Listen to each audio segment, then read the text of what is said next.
We are back with even more books that hold ancient curses. Some of these books are ancient themselves, having been created by dark entities. Others became cursed through actions of the writers or even the readers. If you are looking for something new to read, I would stay away from anything on this list. So let's jump into the top 5 scary books that hold ancient curses, part 3. Coming in at number 5, we have Codex Gigas. The Codex Gigas is also known as the Devil's Bible. It was written in the 16th century by a monk. It has been told that the monk had broken his vow. He was then put on trial for breaking his vow. This is not something that was taken lightly.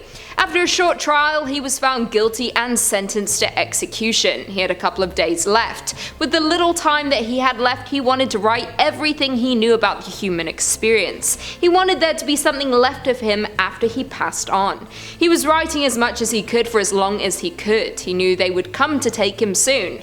With the little time that he had left, he decided that he would summon the devil. He wanted to make a deal with the devil. He promised him his soul if Lucifer would finish writing the book that he had started. Once he was taken away, the devil did just that. The book was completed by the devil himself.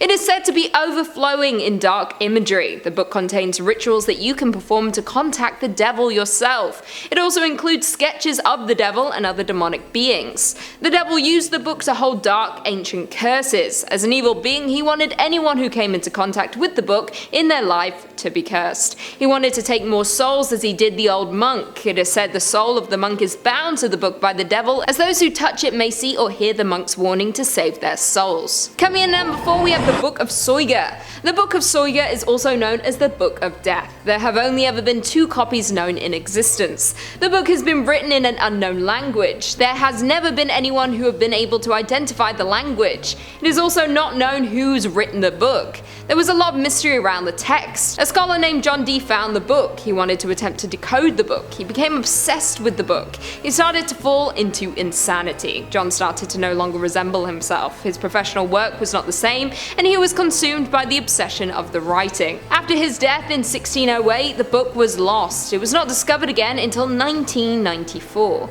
Since the book was resurfaced, many have tried to decode the book. Anyone attempting to decode the book have had to deal with some serious consequences.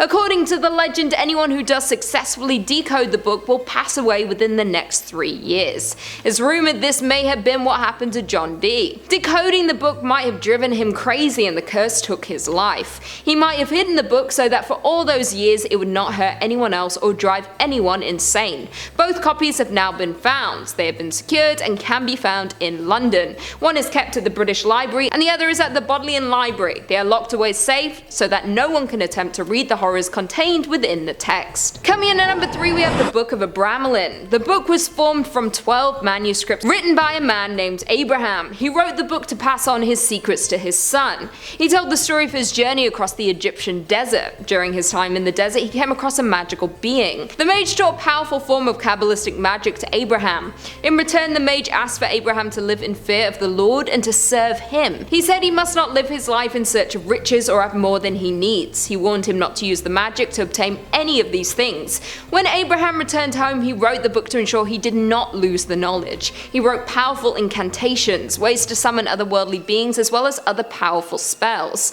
His pride started to get the best of him once the book was complete. He decided to only keep this to himself and pass it down to his family. He began to boast of his newfound power. He bragged that he could raise the dead and become invisible at will. Of course, no one in the town believed him. He decided he would show them all. He used minor spells to prove his power. Once they believed him, others came to see him. They offered him great jewels to bring back their loved ones or bring them good fortune. He fell deeper and deeper into his greed. He had broken his oath to the mage. He began to have bad luck and strange things happening around him. He would see spirits from another world and was being haunted by dark entities. It is believed that as he broke his oath, he became cursed. He suddenly passed away in a horrible accident. Since then, anyone who owned the book was haunted and plagued by the curse. Abraham's family never used the book and tried to keep away from the rest of the world. Coming in at number 2, we have The King in Yellow. The King in Yellow is a book of short stories. It was written by writer Robert W. Chambers and first published in 1895. The book was named after a play which has the same name and recurs as a motive throughout some of the stories. The first half of the book contains highly esteemed horror stories. It has been described as a classic in the field of supernatural. There are 10 stories included in the book. The first 4 mention the King in Yellow. The King in Yellow is said to be a forbidden play that drives those who read it into despair and madness. Although these short stories only speak of the forbidden play, it is said that if you were to find the original text, you may be driven mad. It was once performed for a mass audience. The cursed play lured the audience or reader in. By the time you get to the second act, the audience or reader have been driven completely insane. This is why the text is thought to have been destroyed and is forbidden to read. If you do think you have found it, then I warn you to not read it, or you might just be driven mad yourself. I'm already mad, so I can read it. And finally, in at number 1, we have The Sorrows of Young Werther. The Sorrows of Young Werther is a novel written by John Wolfgang von Goethe and published in 1774. Goethe was 24 at the time of writing the book, and it took him only 5.5 weeks of intense writing to finish. It instantly placed him among the foremost international literary celebrities and was among the best known of his work. The majority of the plot focuses on a young man's extreme response to unrequited love. The book had a big cultural impact. It was given the name Werther Fever. Young men throughout Europe began to dress in clothing described in the novel. The obsession started to go a little further than this. Young men started to copy the ending of the book, where the main character takes his own life. Copies of the book were found, with each copycat passing. Authorities all over Europe were concerned and didn't know what to do. They banned the wearing of the clothing from the book, hoping this would stop the copycats from taking inspiration from the text. It was labeled an epidemic, and governments were desperate to stop the young men from passing. This led to a revision of the book in 1787. They gave the book a new ending, a happy ending, in hopes of stopping any further pain. In the new ending, a friend learns of his plans to hurt himself and stops him. The young man then learns how to become a part of society and goes on to live his life. The original copy of the book was banned. It is said if you read it, even today, you will be cursed and driven mad to the point of copying the steps of the young Werther. The new version of the book stopped the epidemic, and more books were given a happy ending to not cause such a disaster again. Well, there we have it. Do you guys agree with our list? What book scares you the most? Leave us all your thoughts and feelings in the comments down below, and perhaps we can do a part 4.